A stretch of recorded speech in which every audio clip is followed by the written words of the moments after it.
You can be anything that you want to become, irrespective of what's happening around, right? You hold the freedom to become whatever you want to become. So we all want to die empty. Identity prison happens when you're so successful at something and then you do not even want to entertain an idea of exploring other things. If you've watched Game of Thrones, you're probably wondering what sort of topic is this, and maybe that's why you're here. Before you even have to become nameless, you have to have a name before you say you're abandoning a name. So it means that you have to have an identity before you say you're abandoning an identity. So the first point is master a few. You might want to read Outlier by Malcolm Gladwell, where it talks about the 10,000 hour rule, such that you practice something for 10,000 hours and become an expert. What part of yourself are you suppressing because what you've been known for?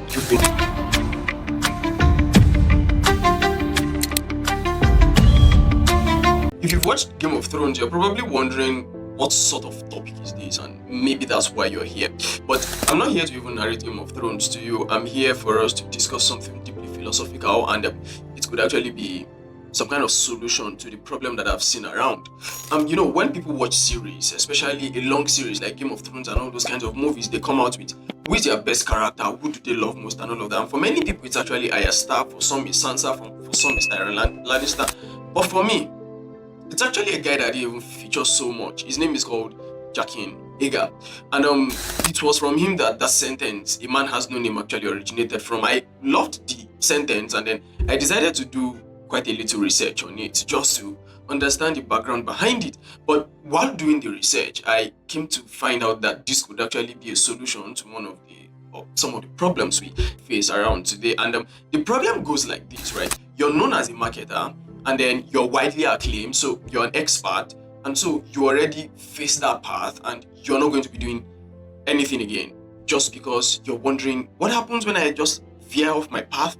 Would I lose my credibility? Would I lose my fame or popularity or something like that? Or even worse, right? You're asking, would I suddenly vanish into thin air because nobody knows me with this? But hey, that's what essentially is called identity prison. And I think the philosophy of the faceless men or the nameless men of Bravos in Game of Thrones can actually be the solution to that. Identity prison happens when you're so successful at something and then you do not even want to entertain an idea of exploring other things, even though they might be your interest, or even though you might essentially want to do them because you're thinking about those questions that I asked earlier. So what if the solution is that you're nameless to a point that you just can't be labeled by one thing, and so you're comfortable exploring other options?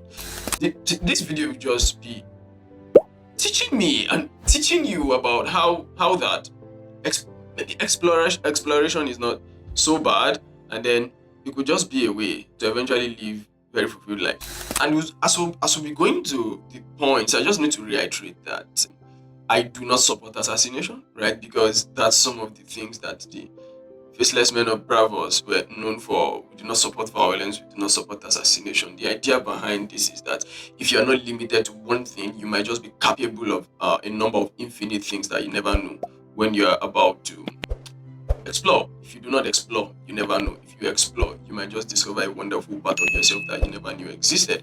And yes, we'll just be talking about three very wonderful truths that I think that it could help us along this line. And the first is, before you even have to become nameless, you have to have a name before you say you're abandoning a name. So it means that you have to have an identity before you say you're abandoning an identity, right? And so the first point is master a few, right?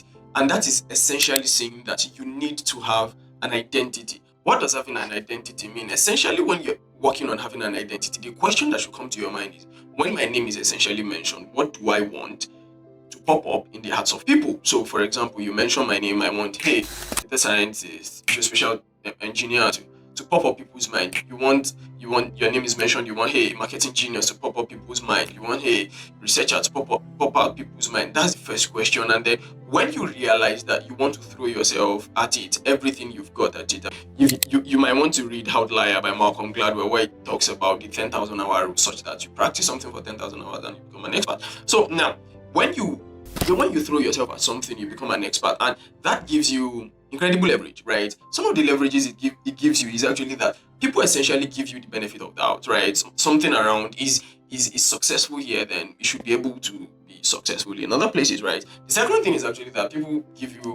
people say that you are how do I say it now?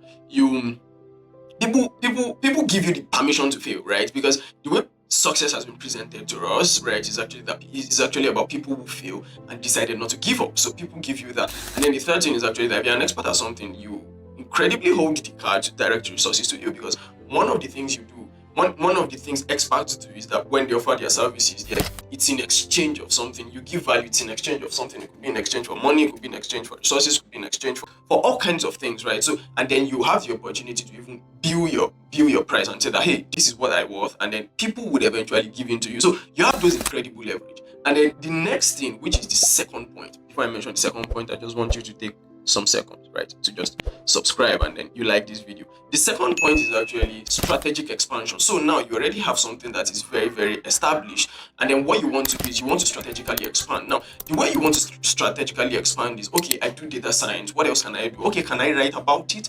Can I teach it? Can I expand to say into another field that needs data science, and then I use my data science technique to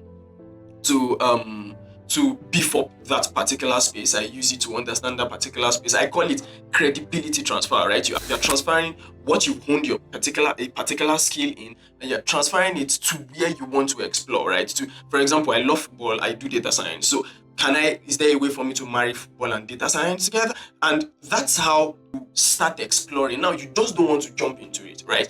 What you want to do is you want to probably start with about 10% of your time, 15% of your time, and then you explore. And now you're not just the marketer, you are not just the data scientist, right? You're the data scientist that understands marketing. You're the data scientist that can use data to eventually predict how people buy something in the market, as opposed to, hey, just doing it in the geospatial field, right? You're that data scientist that can say that, hey, this is how football is meant to be played, or this is who this particular player is, based on data sets, right? So you are moving from having just one identity to becoming a person so rich in identity that one label cannot fit you. And what that does is that it opens doors to a wide application. And by it opening doors to a wide application, it just means that you have much more resources that you can pull to yourselves. So the third point is to embrace conscious fluidity, and this is where the philosophy really comes alive. The philosophy clearly explains that you can be anything that you want to become, irrespective of what's happening around, right? You hold the freedom to become whatever you want to become. So I can decide to say that even though I'm known as a data scientist, I can decide to explore art. Even though I'm known as this, I can decide to explore this. And that is me giving myself the freedom of creation, the freedom of expression. So rather than having to force my way through one thing that I'm essentially known for, I'm actually trying to express my potential.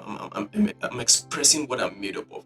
And this essentially touches border on that idea to say that we all want to die empty. And then when you say you want to die empty, what essentially you're just saying is you want to explore yourself to the world. You want to every potential that is within you, you want to express them, and then you want to use it to just make the world a better place. A very good way to eventually do it is by embracing the idea of that philosophy, the fact that a man has no name, and therefore he can become anyone who he wants to become. So let's just jump into journal time, right? And then journal time is just going to be asking ourselves three very major questions. And the first question is, what will you master first? The first one we explain to ourselves is identity, having that identity. What will you master first? What would you throw yourself at? The second is, if you could share your current identity for a day, right? What three things would you explore? Say, I'm dropping machine learning and geospatial data science for one day. What other three things would I explore? I'll keep it for myself, right? That's the second. I would write one of them in the comment section, right? So you should write one of them in the comment section too. The third one is actually that, what part of yourself are you suppressing because what you've been known for? You've been known as a doctor. What part of yourself do you want?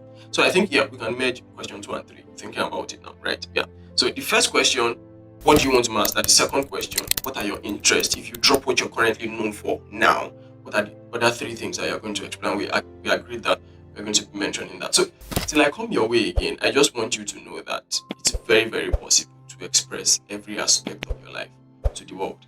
And in so doing, you can make the world a better place.